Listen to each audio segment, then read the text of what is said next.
It's the dead of night. A message has been typed, deleted, and then cautiously typed once again. This constant erasure attempts to retroactively retract reality. Deleting the words feels like a way to make sure the situation that required them never happened. Inside, there is an agonizing tension over a few lines of text. Outside, the city is indifferent.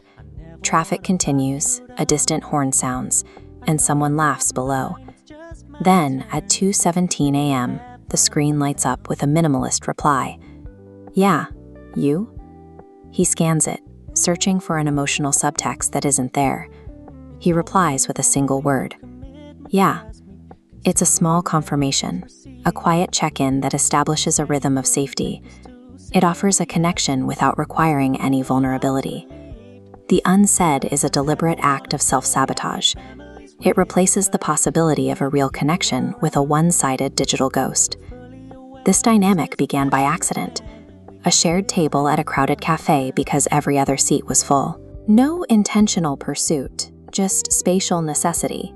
They spent those first hours in silence, laptop open, headphones in.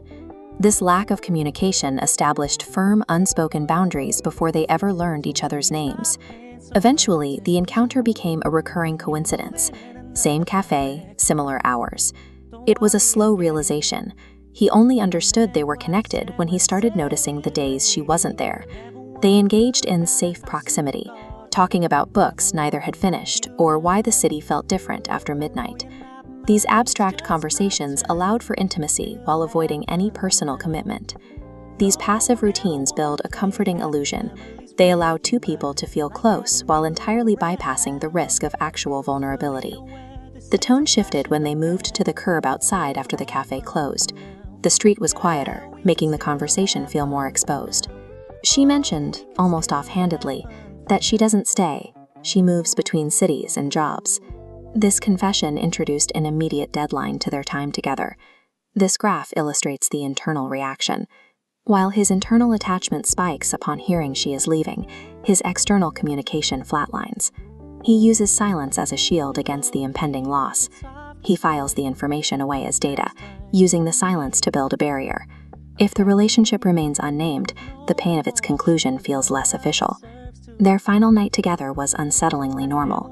They maintained the same routine and the same order, using their habits as a barrier against an honest confrontation. She handed him a book and gave a vague answer about leaving in the morning. They both navigated around the weight of a goodbye, pretending this was just another night. The word "stay" formed in his mind. It was a simple sentence, but the habit of restraint prevented it from reaching the surface. He doubted his right to mean it. Having never defined what they were to each other, he felt he lacked the standing to ask her to stay. That habit of restraint, initially used for comfort, ultimately suffocated the last window of opportunity. It ensured the connection would end without ever being acknowledged. Weeks later, the message arrived at 2:17 a.m. "You still go there?" When she followed up with, "I'm in the city, just for a day," she provided a final opening. It was an invitation for him to finally take the initiative. He felt the same desire to ask her to stay, but the internal pattern was now permanent. The impulse to reach out was trapped by weeks of practiced silence. When a pattern of emotional distance is this deeply ingrained, even a direct opportunity for connection is rejected in favor of the familiar silence.